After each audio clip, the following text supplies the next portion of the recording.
स्वागत है प्यारे बच्चों आपका हमारे YouTube चैनल संस्कृत माला में। और कैसे हैं आप सभी और तैयारी कैसे कर रहे हैं आप लोग विद्यार्थियों। अब तक हमने 6 लेसन तक कंप्लीट कर लिया है। उसका जो ऑब्जेक्टिव क्वेश्चन था वो भी हमने पढ़ लिया है और जो थ्योरी पार्ट था वो भी हमने पढ़ लिया है। और आप लोग भी साथ में साथ तैयारी करते चलिए, क्योंकि अभी आपका अर्धवार्षिक परीक्षा होने वाला है, तो साथ साथ में तैयारी करते ही चलिए। आज जो हमारा पाठ है वो है सप्तमः पाठ। आज का जो पाठ है सप्तमः पाठ और पाठ का नाम है ज्ञानम भारः क्रियाम विना। ज्ञान जो है वो भार है, ठीक है, वो बोझ बन जाता है कब? जब क्रियाम विना, जब आप उसको व्यवहार में नहीं लाते हैं। जो आपने सीखा है जब उसको आप व्यवहार में नहीं लाते हैं तो वो ज्ञान क्या है? भार बन जाता है। इसी के बारे में हम लोग आज पढ़ने वाले हैं। तो जल्दी से सभी लोग इस क्लास को शेयर कर दीजिए अपने दोस्तों के पास, मित्रों के पास, भाइयों के पास, बहनों के पास, और चैनल को कर लीजिएगा सब्सक्राइब, ठीक है। तो चलिए पाठ का आरंभ करते हैं। तो पंचतंत्र नामकस्य संस्कृत नीति कथा ग्रंथस्य अंतिमे तंत्रे विद्यमानस्य कथायाः संपादितः अंशो अयम पाठः। तो पंचतंत्र नामक जो ग्रंथ है, इससे पहले आपने जो पाठ पढ़ा था उसमें भी पंचतंत्र नाम से लिया गया था, है ना, आपको याद होगा। तो फिर वही किताब है पंचतंत्र, उसी से क्या है, उसके अंतिम तंत्र से ये लिया गया है। पंचतंत्र का जो अंतिम तंत्र था उससे यह लिया गया है। और कथाया संपादिता अंशोयम पाठ। अब पंचतंत्र का अंतिम तंत्र कौन सा है, 5 तंत्र कौन कौन से है, ये मैंने पहले वीडियो में बता दिया है। आपने अगर दूसरा चैप्टर पढ़ा होगा तो आप उसमें जाके एक बार देख लीजिए, ठीक है। तो उसी किताब से लिया गया यह भी पाठ जो है। तो अंशो अयम पाठ, उसी पंचतंत्र का ही जो अंतिम तंत्र है उसी अंश से यह लिया गया यह पाठ है, जो लेसन है।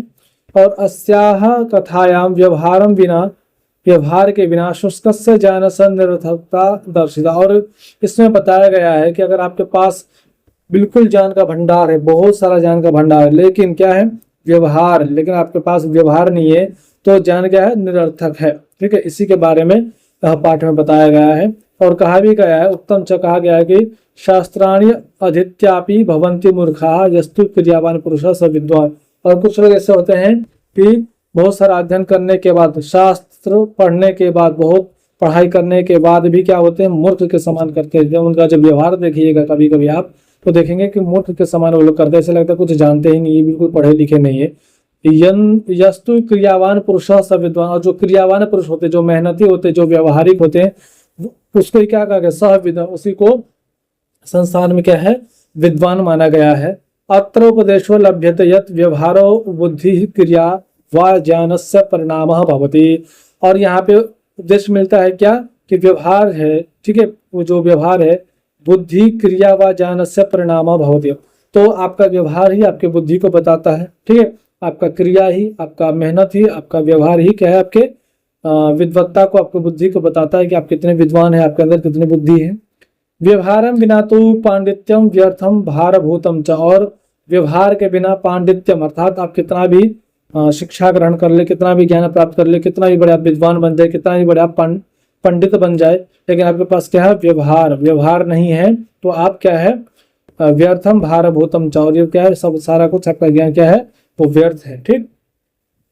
चलिए, तो यहाँ तक आपको समझ में आ गया है। अब आगे क्या है, आगे जो दिया गया है कि वरम बुद्धिर न सा विद्या विद्यायाः बुद्धिर उत्तमा बुद्धिहीना विनश्यति यथा ते सिंह कारका। क्योंकि वरम बुद्धिर न, ठीक है, सा विद्या विद्यायाः बुद्धि उत्तमा, ठीक है। तो इसको आप अगर अन्वय के अनुसार अगर पढ़ना चाहे तो क्या पढ़ेंगे कि सा विद्या, वह जो विद्या है, वरम, ठीक है, वह विद्या क्या है, बढ़िया है, अच्छी है, न बुद्धि, ना कि बुद्धि। फिर विद्या या बुद्धि उत्तमा। और विद्या से बलवान किसको माना गया है, बुद्धि को, ठीक है। अगर आप वही भाव वही है, अगर बार बार वही बताया जा रहा है कि अगर केवल आप विद्या ग्रहण करते हैं, ठीक है, और व्यवहार नहीं है, तो फिर वो विद्या किसी भी काम का नहीं है। इसलिए कहा कि विद्या बुद्धि उत्तम। इसलिए विद्या से उत्तम किसको कहा गया है, बुद्धि को कहा गया है, ठीक है। और बुद्धि कब खुलती है आपकी, आपके व्यवहार से, आपके अनुभव से, ठीक है। तो वरम बुद्धि न स विद्या विद्या बुद्धि उत्तमा। अब बुद्धिहीना विनश्यति, जो बुद्धिहीन है वो विनाश करता है, यथा, ठीक है, वो विनाश को प्राप्त करता है, यथा ते सिंह कारका, जैसे कि सिंह क्या होता है, उस सिंह का भोजन बन जाता है, जैसे सिंह उसको खा लेता है, जैसे शेर जो है उसको खा लेता है। ठीक, तो इसका जो अर्थ है आपको समझ में आ गया होगा। ठीक है, आप एक बार में रिवीजन करा देता हूँ जिससे आपको याद रहे। कहा कि सा विद्या, वो जो विद्या है, ठीक है, वरम, ठीक है, वो जो विद्या है, न सा विद्या, वो विद्या नहीं है, ऐसे ले लीजिए कि न सा विद्या वरम बुद्धि, अर्थात तो वो विद्या क्या बुद्धि से बड़ी नहीं है, बड़ी कौन है, बुद्धि। विद्या बुद्धि उत्तम, और विद्या से उत्तम कौन सी, बुद्धि है। बुद्धिहीना विनश्यति, जो बुद्धिहीन है, जिसके पास बुद्धि नहीं है। देखिए ज्ञान की शिक्षा की बात नहीं हो रही है, एक बुद्धि की बात है, दोनों में अंतर है। ठीक है, तो जिसके पास बुद्धि नहीं है, चाहे कितना ही पढ़ा लिखा हो, विनाश को प्राप्त करता है। जैसे कि सिंह जो है उसको क्या है, खा लेता है या अपना भोजन बना लेता है। कैसे भोजन बना लेता है वो आप इस पाठ में अभी आगे जो है पढ़ने वाले हैं, उसको आप अभी पढ़ेंगे। ठीक है, तो इतना तक आपको समझ में आ गया होगा। ठीक, चलिए आगे हम कस्मिन् नगरे चत्वारः युवानः परस्पर मित्र भावेन निवसन्ति। यहाँ से आपका जो कहानी है शुरू हो जाता है। आपको ध्यान रखना कि एक नगर में क्या 4 युवा जो रहते हैं, कैसे रहते हैं, मित्र के भाव से, अर्थात आपस में चारों में क्या रहते हैं, एकदम घनिष्ठ दोस्ती रहती है। निवसन्ति स्म तेषाम त्रयः शास्त्र पारंगत, और तीनों में क्या है, वो जो तेषाम त्रय, अर्थात जो उसमें जो 3 दोस्त जो रहते हैं वो शास्त्रार्थ पारंगत रहता है, तो बहुत विद्वान रहते हैं, बहुत पढ़े लिखे रहते हैं, परंतु बुद्धि रहिता, लेकिन बुद्धिहीन होते। जैसा अभी बताया था ना, सा विद्या, विद्या तो है उसके पास लेकिन न बुद्धि, बुद्धि नहीं है। ठीक है, तो कहा कि एकस्तु बुद्धिमान केवलम शास्त्र परांग मुखा, और एक जो रहता है वो बुद्धिमान होता है लेकिन शास्त्र परांग मुखा, अर्थात तो पढ़ा लिखा ज्यादा नहीं रहता है, थोड़ा सा मूर्ख रहता है लेकिन बुद्धिमान रहता है, पढ़ने लिखने में मूर्ख रहता है लेकिन वैसे विद्वान रहता है। अथ तहि कदाचित मित्र ही मंत्रितम, तो उन्होंने क्या है, मित्र के साथ मंत्रतम अर्थात विचार करते हैं अपने मित्रों के साथ कि को गुणो विद्यायाः येन देशांतरम गत्वा भूपतिन परितोष्य अर्थोपार्जना न कृत। भाई को गुणो विद्या, भाई विद्या का वो कौन सा गुण हुआ जिसको हम भाई प्रयोग करके जो 4 पैसे नहीं कमा सकते हैं। ठीक है, देशांतर अर्थात दूसरे देश जाकर, गत्वा अर्थात जाकर, भूपतिन परितोष्य अर्थोपार्जना न क्रियते। ठीक है, तो भूपतिन अर्थात राजाओं से, परितोष्य अर्थात पुरस्कार प्राप्त कर या अर्थोपार्जन कर हम नहीं कमा सकते। भाई इतना भी बुद्धि नहीं है या हम इतने भी पढ़े लिखे नहीं है क्या। ये चारों जो मित्र होते हैं वो आपस में ऐसा विचार करते हैं। उसके बाद क्या होता है कि तब पूर्व देशम गच्छामि, इसलिए में पूर्व देश की तरफ जाना चाहिए। आपको विद्यार्थी अगर कहानी भी आपको याद रहता है, ठीक है, अगर आप कहानी भी याद रखते हैं तो आसानी से कर लेंगे। मैं बार बार यही बता रहा हूँ कि आप जरूरी नहीं कि आपको एक एक का मीनिंग आना ही चाहिए, अगर आप कहानी याद रखिए। जैसे कभी कहानी क्या शुरुआत हुई कि भाई 4 जो युवा रहते हैं, चारों मित्र रहते हैं, उसमें से 3 जो क्या है वो विद्वान होते हैं, शास्त्र पारंगत होते हैं, ठीक है, बुद्धिमान होते हैं। नहीं, बुद्धिमान तो नहीं होते, एक उसमें से बुद्धिमान होता है। ठीक है, 3 जो है विद्वान होता है और एक बुद्धिमान होता है लेकिन वो पढ़ा लिखा नहीं होता है। तो फिर चारों जो मित्र होते हैं आपस में विचार करते हैं कि हमें कहीं कमाना जाना चाहिए। भाई हम इतने पढ़े लिखे हैं और 4 पैसे नहीं कमा पा रहे, बताइए। तो इसलिए फिर विचार क्या करते हैं, तत्पूर्व देशम गच्छामः तथा अनुष्ठिते किंचित मार्गम गत्वा तेषां ज्येष्ठ तरप्राह, उसमें जो तथा अनुष्ठित अर्थात ऐसा विचार करने पर जब आगे चलने लगते हैं, किंचित मार्गम गत्वा थोड़ी दूर जाकर क्या है, तेषां ज्येष्ठ तरप्राह, उसमें जो उससे जो बड़ा होता है, सब में जो उसमें जो सबसे बड़ा होता है वो क्या बोलता है, अहो अस्माकम एक चतुर्थ मूढ़ केवलम विद्वान। ठीक है, तो केवलम बुद्धिमान। ठीक है, तो कहा कि भाई हमारे में से तो एक जो है क्या मूढ़, ठीक है, मूढ़ अर्थात तो बोलते हैं मूर्ख, जो बिल्कुल पढ़ा लिखा ना हो। तो कहते हैं कि भाई हमारे जो दोस्त है, भाई 3-4 दोस्त हैं हम, तो भाई पूरे के पूरे सारे विद्वान है ना, लेकिन एक जो हमारा दोस्त है वो क्या है, केवल बुद्धिमान है, वो बिल्कुल पढ़ा लिखा नहीं है। न च राज प्रतिग्रहो बुद्धिया लभ्यते विद्याम विना, और कहा कि भाई राज प्रतिग्रहो बुद्धिया लभ्यते विद्याम विना, और कहा कि और नहीं, न च का मतलब और नहीं, राज प्रतिग्रहो बुद्धिया लभ्यते विद्याम विना, और कहा कि भाई बुद्धि से तो भाई राजा के घर में कहीं भी हम काम करेंगे तो भाई इतना तो काम मिलेगा नहीं, उसके लिए क्या चाहिए, विद्याम विना, विद्याम बिना तो कहीं भी काम नहीं मिलेगा। ठीक है, तो कहा कि तस्मान न अस्मय स्वपार्जितम दास्याम, इसलिए हम जो भी कमाएंगे हम उसको नहीं देंगे। ठीक है, क्योंकि भाई वो पढ़ा लिखा नहीं है ना, हम पढ़े लिखे, हम मेहनत करेंगे, हम कमाएंगे, तो पढ़ा लिखा है नहीं, तो भाई उसको जो हम कमा के कैसे खिलाएंगे इसको। ठीक है, तत् गच्छतु गृहम, से ले उसको क्या बोलते हैं कि चौथे वाले को भाई कि तद गच्छतु गृहम, से तुम क्या है घर चले जाओ। ततः द्वितीयो नाभितम, तो उसमें से जो एक दूसरा होता है क्या बोलता है, भो सुबुद्धे गच्छत्वं स्वगृहम यस्ते विद्या नास्ति, तो कहता है भाई सुबुद्धे गच्छत्वम, सुबुद्धे का अर्थ संबोधन के लिए आया है। आप कारक पढ़ेंगे तो ये सम्यादी बोधक चिन्ह है, कारक के लिए है, उसको बोला जाता है कि है सुबुद्धे, ठीक है। तो बुद्धू सुबुद्धे अर्थात तो बुद्धू कह लो, ऐसे करके बोलते हैं बुद्धू गच्छत्वम, तुम चले जाओ, स्वगृह अर्थात अपने घर, यतस्ते विद्या नास्ति, क्योंकि तेज विद्या था, तुम्हारे पास विद्या नहीं है, तुम पढ़े लिखे नहीं हो, तो तुम हमारे साथ काम नहीं कर पाओगे। यहाँ तक कहानी है, आगे बढ़ते हैं। ततस तृतीय नाभिदम, उसके बाद तीसरा क्या बोलता है, अहो न युज्यते एवं कर्तुम, भाई ऐसा करना ठीक नहीं है। क्या है ये तीसरा बोलता है, यतः क्योंकि वयम बाल्यात् प्रभृति क्रीडिता, क्योंकि हम बचपन से ही, ठीक है, बाल्यात् प्रभृति एकत्र, अर्थात हम बचपन से ही एक जगह खेले कूदे हैं, ठीक है। तदा गच्छतु महानो भावो अस्मत् उपार्जित वित्तस्य समभागी भविष्यति, इसीलिए भाई हम जो भी कमाएंगे उसमें थोड़ा सा इसको दे देंगे। क्यों दे देंगे कि भाई हम लोग बचपन के मित्र हैं, बचपन से एक साथ खेले कूदे हैं, है ना, तो थोड़ा बहुत कमाएंगे हम भी, तो उसमें से थोड़ा सा उसको भी दे देंगे। समभाग्य था उसका भी वो भागीदारी होगा, भविष्य अर्थात होगा। उत्तम चर कहा भी गया है, अयम निज परोवृत्ति गणना लघु चेतसाम उदार चरिता नाम तो वसुधैव कुटुंबकम। और क्या कहा गया है कि अयम निज, अयम मतलब अर्थात यह, ठीक है, अयम का मतलब यहाँ पे क्या है, यह, निज का मतलब होता है स्वयं का, ठीक है, निजम का मतलब क्या होता है, स्वयं का। तो कहा कि अयम निज अर्थात यह मेरा है, स्वयं का है। परो व्यक्ति गणना लघु चेतसा, जो व्यक्ति होता है ना वो लघु चेतसा मतलब छोटी बुद्धि वाला होता है। कौन होता है छोटी बुद्धि वाला, जो कहता है यह मेरा है या तेरा है, ठीक है। व्यक्ति गणना ऐसा जो गिनता है कि भाई ये तेरा है, ये मेरा है, ठीक है, भाई वो उसके लिए है तो भाई हम क्यों करें, वो डूब रहा है तो हम क्यों बचाए, ऐसा जो गणना करता है वो छोटी बुद्धि वाला होता है। लेकिन उदार चरिता नाम, जो उदार चरित्र वाले होते हैं उनके लिए तो क्या है, वसुधैव कुटुंबकम, अर्थात पूरी पृथ्वी क्या एक कुटुंब की तरह, एक परिवार की तरह है, ये बताते हैं। कौन नहीं बोलता है, तीसरा जो है उसका मित्र वो बोलता है, ठीक है। अयम निजः यह मेरा है, परः अर्थात दूसरे का है, व्यक्ति अर्थात ऐसा जो जानता है, गणना लघु चेतसम, ऐसे जो गणना कौन करता है, लघु चेतसम छोटी बुद्धि वाले, निकृष्ट बुद्धि वाले। पर उदार चरिता नाम तो वसुधैव, जो उदार चरित्र वाले होते हैं वो पूरी पृथ्वी को क्या है, कुटुंब मानते हैं, अर्थात परिवार मानते हैं। तदा आगच्छतु एषो अपि इति, इसीलिए यह भी हमारे साथ ही आएगा।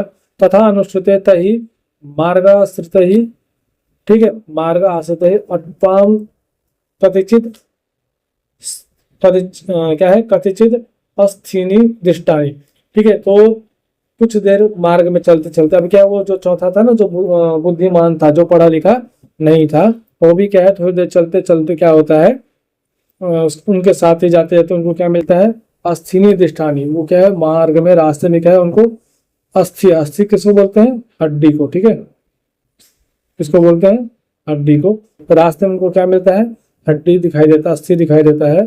ततश्च एक नाभित, उसमें से क्या बोलता है, अहो अद्य विद्या परीक्षा देते, आज क्या है हम विद्या अपने परीक्षा करके देखते हैं कि भाई हमने कितना सीखा है। आज हम क्या है अपनी विद्या का परीक्षण करके देखते हैं कि हमने कितना सीखा है।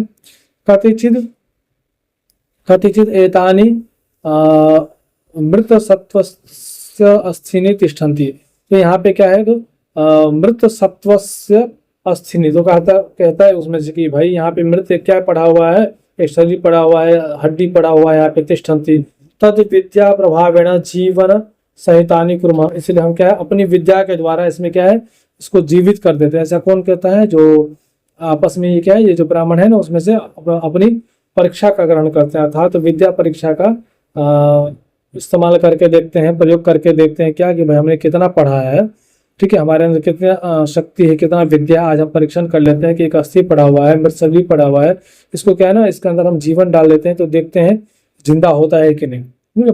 अहम अस्थि संचयन करो में, एक उसमें से बोलते हैं कि भाई हम तो कि मैं क्या करूंगा, मैं अस्थि संचयन करूंगा था, मैं जितना भी हड्डी इधर पड़ा हुआ है मैं सबको जोड़ दूंगा। तथा तेन उत्सुकता अस्थि संचय करता, और फिर वो उत्सुकता पूर्वक क्या होता है, वो अस्थि को, सारे अस्थि को क्या होता है वो जोड़ देता है सभी को। द्वितीय न चर्म मांस रुधिरम संयोजन, अब जो दूसरा रहता है उसमें उसका दोस्त वो क्या करता है, चर्म अर्थात चमड़ा, मांस, रुधिर मतलब पूरा शरीर एक तरफ से समझिए पूरा एक बना देता है, चमड़ा बना देता है, उसके बाद मांस उसमें भर देता है, फिर खून भर देता है अपनी विद्या के प्रयोग से, ठीक। और तृतीय अपनी यावत जीवनम संचारते तावत सुबुद्धिना वारितः। तो जैसे ही तीसरा जो होता है उसमें क्या है, सब चीज तो बन ही गया भाई, हड्डी, एक ने हड्डी पूरा जोड़ दिया है, दूसरे ने चमड़ा वगैरह जोड़ के मांस रुधिर से सारा जोड़ दिया, तो भाई अब काम क्या रह गया, बस उसमें प्राण डालना, ठीक है। यावत जीवनम संचारित, जैसे ही उसमें प्राण डालना रह गया, जैसे वो प्राण डालने लग जाता है उसमें, उसी क्षण सुबुद्धिना, जो एक उसका मूर्ख जो मित्र रहता है, जो पढ़ा लिखा नहीं रहता, ध्यान है ना आपको, जो पढ़ा लिखा नहीं रहता है वो क्या बोलता है, तुरंत क्या बोलता है, वारिता, अगर उसको मना कर दो रुको रुको, ठीक है, हो तिष्ठतु भवान ऐसा सिंहो निष्पाद्यते, भाई रुक जाओ, अगर तुमने इसको क्या है हड्डी जोड़ दिया है, मांस वगैरह सारा बना दिया, ठीक है, और इसमें क्या है बस जान डालना बाकी, अगर तुमने इसमें जान डाल दे तो पूरा एकदम सिंह बन जाएगा, पूरा एकदम है ना, एकदम सिंह बन जाएगा। तो यद्येनम सजीवम कर्षति तथा सर्वान अपि व्यपादयिष्यति, तो कहा कि जैसे इसमें तुम सजीव कर दोगे, जैसे इसमें तुम जान डाल दोगे, ये सभी को खा जाएगा, सर्वान अपि व्यापार, अपना ये भोजन बना लेगा। ये क्या कौन बोलता है, ये जो रहता है इसका जो पढ़ा लिखा नहीं रहता है वो बोलता है, ठीक है, वो जो मित्र है वो बोलता है। फिर आगे क्या है देखिए, ठीक, अब आगे देखिए क्या होता है कि इति तेना अभिहितः सह आह, ऐसा क्या है, वो जो रहता है वो क्या बोलता है कि अगर इसमें अगर आप जान डाल देंगे तो क्या है ये जिंदा हो जाएगा, ऐसा बोलता है वो। फिर धिक मूर्ख, ठीक है, उसका जो मित्र होता है ना, फिर क्या बोलता है, भाई धिक्कार है तेरे पे, हाँ एकदम मूर्खे है पूरा।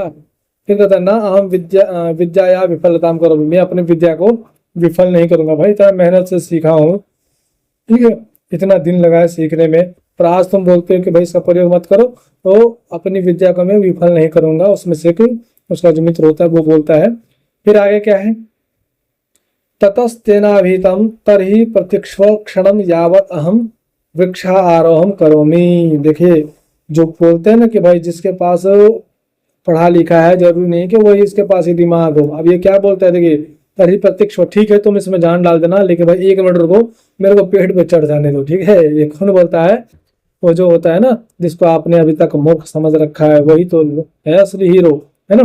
तो क्या कहता है कि भाई ठीक है तरहि प्रतीक्ष से तुम थोड़ी देर रुको, क्षणम यावत प्रतीक्ष, थोड़ी देर रुको, यावत अहम वृक्षारोहम करूँ, तो मैं थोड़ी देर क्या करता हूँ, मैं पहले वृक्ष पर चढ़ जाता हूँ, उसके बाद तुम उसमें जान डालना, जो करना भाई करना, ठीक है। तथा अनुष्ठिते यावत सजीव कृतः तावत त्रय अपि सिंहेन उत्थाय व्यपादितः। तो जो तीसरा वाला चौथा जो उसका मित्र रहता है वो क्या है, वो पेड़ पर चढ़ जाता है, और जैसे ही तीसरा वाला उसको सजीव करता है, ठीक वैसे ही त्रयो अपि, तीनों को ही, सिंह जो है उठते ही तीनों को, भाई एक तो इतना दिन से मरा पड़ा था उसको जिंदा कर भूखा होगा, बस तीनों को ही उसी समय में व्यपादित, तीनों को ही खा जाता है। सच पुनर्वृक्षात अवतीर्य गृहम गता, और जो चौथा होता है जब देखता है कि भाई अब से चला गया तो फिर पेड़ से नीचे उतरकर अपना घर गृहम गता, फिर अपना घर चला जाता है। अतः उच्चते, इसलिए क्या है कहा गया है, अवशेन्द्रिय चित्तानाम हस्त स्नानम एवं क्रिया दुर्भगाभरण प्रायो ज्ञानम भारत क्रिया विना। तो यही तो पाठ का नाम था ना, ज्ञानम भारत क्रिया विना, ताकि अवशेन्द्रिय चित्तानाम, ठीक है, अगर आपके अपने इंद्रिय पर क्या है कंट्रोल नहीं है, ठीक है, अवश्य इंद्र अगर आपके इंद्रिय आपके वश में नहीं है, तो हस्ति स्नानम इव क्रिया, तो क्या है हस्ति स्नानम इव क्रिया, अर्थात हाथों की हाथी की तरह आपका स्नान है, ठीक है। हाथी कैसे स्नान करता है, ठीक है, एकदम से सूंड में पानी भरता है और पीछे एकदम से फेंकता है पूरा, कहीं पानी पड़ता है कहीं नहीं पड़ता है, कहीं मेल हटता है कहीं नहीं हटता है, ठीक है, बस इतना रहता है कि भाई वो स्नान कर लिया है, ऐसा माना जाता है कि वो स्नान कर लिया है। ऐसे ही ठीक जब क्या है दुर्भगाभरण प्रायो ज्ञानम भार क्रिया बना, जैसे ही आप बहुत सारे ज्ञान को अर्जन कर लेते हैं तो आपको ये माना जाता है कि भाई आप ज्ञानी है, विद्वान है, सब कुछ ऐसा मान लिया जाता है। लेकिन जब तक आप उस, ठीक है, उस ज्ञान को क्रिया में अगर आप अपने व्यवहार में नहीं लाते हैं, ठीक है, कहा कि दुर्भगाभरण प्राय, अगर आप अपने व्यवहार में उस ज्ञान को नहीं लाते हैं तो ज्ञान क्या हो जाता है, भार हो जाता है। वो ज्ञान क्या है भाई बोझ के समान है। को आप थोड़ा अपना भी विचार कीजिए। आप जितना भी अभी पढ़ाई कर रहे हैं, अगर जो भी हो, चाहे आप केमिस्ट्री पढ़ लो, बायोलॉजी पढ़ लो, अगर उसको आप व्यवहार में नहीं लाते, उससे कुछ सीखते नहीं हो, अपने जीवन में नहीं उतारते हो, जो क्या है वो भार है, वो बोझ ही बन जाएगा। आपको एक तो याद नहीं रहेगा, है ना, एक तो वो चीज आपको याद नहीं रहेगा, और दूसरा याद रहेगा भी तो आप उसका प्रैक्टिस नहीं किए, अभ्यास नहीं किए, क्रिया में नहीं लाए, तो आपसे कहीं ना कहीं गलती हो जाएगा, है ना। तो सबसे ज्यादा क्या है, पढ़ाई के साथ साथ उसको क्या है, अभ्यास में लाना बहुत जरूरी है। तो आज का जो पाठ था यहीं पे समाप्त होता है ना। हमने पढ़ा कि भाई ज्ञान अर्जन करने से जरूरी क्या है, उसको क्रिया में लाना है, ठीक है। तो इसका जो अब ऑब्जेक्टिव वाला क्वेश्चन है वो मैं आप लोगों को अगले वीडियो में, अगले क्लास में करवा दूंगा। तब तक के लिए धन्यवाद, और पाठ का रिवीजन करिए। अगर आप कोई श्लोक या कोई शब्द का अर्थ नहीं समझ में आता है, कोई दिक्कत, कोई समस्या, कोई प्रॉब्लम, कुछ भी, आपके लिए कमेंट बॉक्स खुला हुआ है, आप कमेंट कर सकते हैं। चलिए मिलते हैं फिर नेक्स्ट वीडियो में। धन्यवाद।